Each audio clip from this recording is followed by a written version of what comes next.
दुबे जो social media में काफी चर्चित रहते हैं, उन्होंने इंडिया गठबंधन पर हमला बोला और आपकी पार्टी को साथ में लेकर जाने की बात कही है।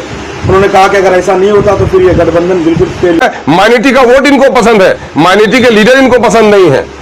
जमीयतुल उलमा हिंद ने हमेशा कांग्रेस की पजीराई की, आजादी से लेकर आजादी से पहले, उसके बाद भी, और मायूस होकर हमारे जमीयतुल उलमा के बुजुर्गों को फैसला लेना पड़ा जनाब बदरुद्दीन अजमल साहब दावत बरकातहू को अपनी अलग सियासी जमात बनानी पड़ी। आज उनको भी नहीं, बल्कि वहां पर कांग्रेस के चीफ मिनिस्टर ने कहा कि मेरा नंबर 1 दुश्मन बदरुद्दीन अजमल है, तब बीजेपी है। बीजेपी से इनको बैर नहीं है ना, मुस्लिम क़यादत से इनको बैर है। आखिर क्या वजह है कि ये लोग गठबंधन बना रहे हैं और बीजेपी के तमाम तर नापाक इरादों, मोदी के तमाम तर नापाक फैसलों के खिलाफ, जन विरोधी, देश विरोधी, संविधान विरोधी फैसलों के खिलाफ अगर कोई भी सदन में बात रखता है तो उसका नाम बैरिस्टर सूद अवैसी है। बैरिस्टर सूद अवैसी साहब ने बीजेपी की तमाम तर नापाक इरादों, जन विरोधी उनके प्रोग्रामों के खिलाफ जिस तरह आवाज उठाई है, कांग्रेस की भी मजाल नहीं हुई। तो आज अगर हम बीजेपी के खिलाफ हैं तो बीजेपी को हम भी हराना चाहते हैं, तो हमारी शिरकत क्यों नहीं चाहते आप, है ना। जब वोट की जरूरत आती है, मैडम सोनिया, जिसका हमारे बैरिस्टर सूद साहब एहतराम करते हैं, जब सदर का इलेक्शन हुआ तो मैडम ने फोन किया, हमने कांग्रेस के सदर को वोट दिया। यही हम यहाँ के लोगों को समझाते हैं कि देखो, अगर दूसरी पार्टियों के लोगों को वोट दोगे तो वो अपनी पार्टियों का इतना वफादार हो जाएगा कि उसकी पार्टी तुम्हारे जलते हुए घर के तरफ से, तुम्हारी माओ हुए घर के तरफ से, तुम्हारी माओ बहनों की इज्जत लूटेगी और कह देगा कि तुम मुंह मत खोलो, तो मुंह नहीं खोल पाएगा।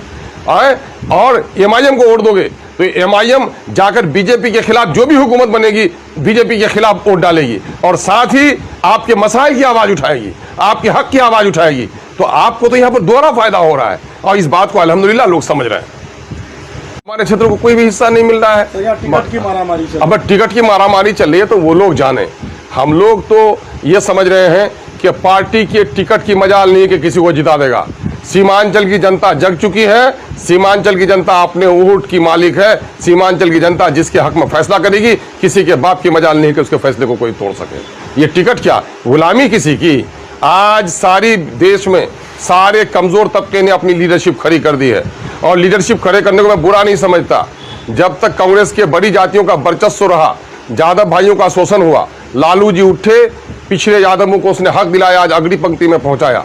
कोयरी कुर्मी भाइयों का शोषण हो रहा था, नीतीश जी उठे, आज कोयरी कुर्मी को उसने हिस्सा दिलाया। बहुत सारे लोगों की नौकरियां अच्छी परमानेंट नहीं हो सकी, लेकिन कोयरी कुर्मी बरादरी की बहुत सारी बहनें हमारी एएनएम आई थी, उसने नीतीश कुमार जी ने उसको वो करा दिया। दारोगा बहाली में, इंजीनियरिंग बहाली में एक बड़ी तादाद कोयरी कुर्मी भाइयों की बहाल कराई उसने। इसके माने ये है, पासवान भाई ने अपनी पार्टी बना ली, मल्ला भाई ने अपनी पार्टी बना ली। ये गैरतमंद कौम जिसके आबा कभी लाल किला की फसिल पर बैठते थे, उनको आवाज दे रहे हैं बैरिस्टर सूद अवैसी कि तुमने तो दुनिया की इमामत की थी, तुमने देश को एक रुख दिखाया था, टुकड़े टुकड़े के भारत को महान भारत अगर किसी ने बनाया तो तुम्हारे बाप दादे ने बनाया। तुम किसी का गुलाम क्यों बन करके रह गए हो।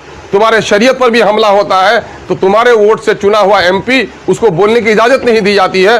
ये कोई लगाई हुई बात नहीं है, ये एक हकीकत है जिस पर मौलाना मरहूम मगफूर रहमतुल्लाह अलैह असराउल्लाह कासमी साहब ने बयान दिया कि जब तलाक बिल की पेशी हो रही थी, मैं बोलना चाह रहा था, मेरी पार्टी ने बोलने नहीं दिया। तो ऐसी पार्टियां जो हमारे नुमाइंदे के मुंह पर पट्टी लगा रही है, उसके खिलाफ आवाज उठनी चाहिए लोगों की। कब उठेगी आवाज?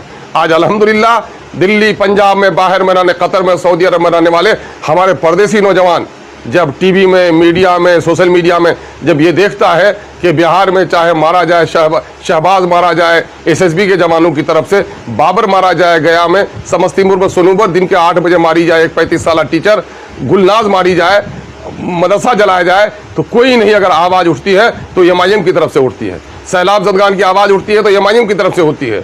सीमांचल के साथ नाइंसाफ़ी की आवाज़ उठती है तो एमआईएम की तरफ से उठती है। तो अल्हम्दुलिल्लाह मैं समझता हूँ कि हमारे नौजवानों ने बड़ा इनकलाबी कदम उठाया है, एक नौशन तब्दीली की हम उम्मीद देखते हैं। सर, एक सोशल वर्कर है, बहुत बड़े